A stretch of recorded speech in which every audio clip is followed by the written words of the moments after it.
Dako naman po tayo sa nangyaring pamamaril sa Tacloban. Nakatakda ng ilibing sa susunod na linggo ang tatlong nasawing biktima ng school shooting. Patuloy naman po ang investigasyon ng mga pulis kung miyembro nga ba ng mga gang ang dalawang binatilyong suspect. Para po sa update mula sa Tacloban City, nasa linya ng telepono si News 5 latest stringer April Cuesta. April, bakit daw tinitignan itong kaugnayan ng mga suspect sa isang gang? Ano bang lumabas dyan?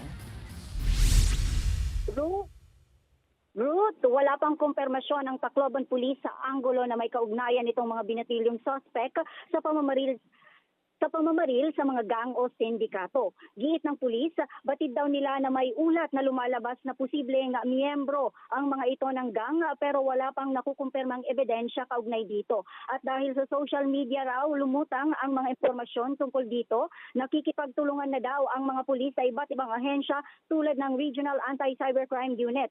Sa huling update, Ruth, nasa pangalaga pa rin ng DSWD Rehabilitation Center sa bayan ng Tanawan ang dalawang suspect. Na-inquest na rin daw ang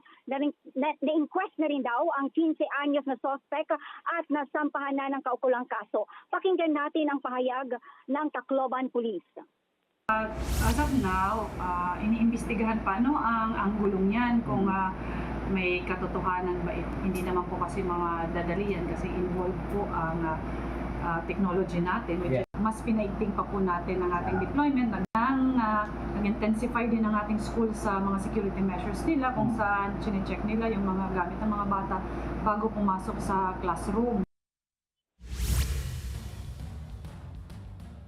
Samantala, Ruth, sa susunod na linggo, nakatakda ng ilibing ang tatlong estudyanteng nasawi sa pamamaril. Ruth? April, doon ba sa mga interviews mo dyan, may nakuha ka bang bagong impormasyon tungkol dito sa nangyaring pamamaril? Oo, Ruth. Ibinahagi sa atin ng isang residenteng malapit sa San Jose National High School ang CCTV video sa loob ng kanyang bahay noong pinapasok niya roon ang mga estudyanteng nagpapanik kasunod ng pamamaril.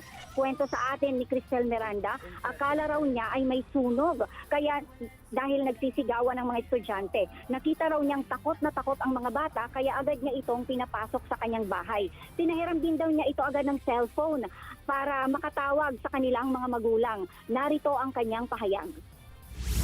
Meron po kasi silang kasamang teacher.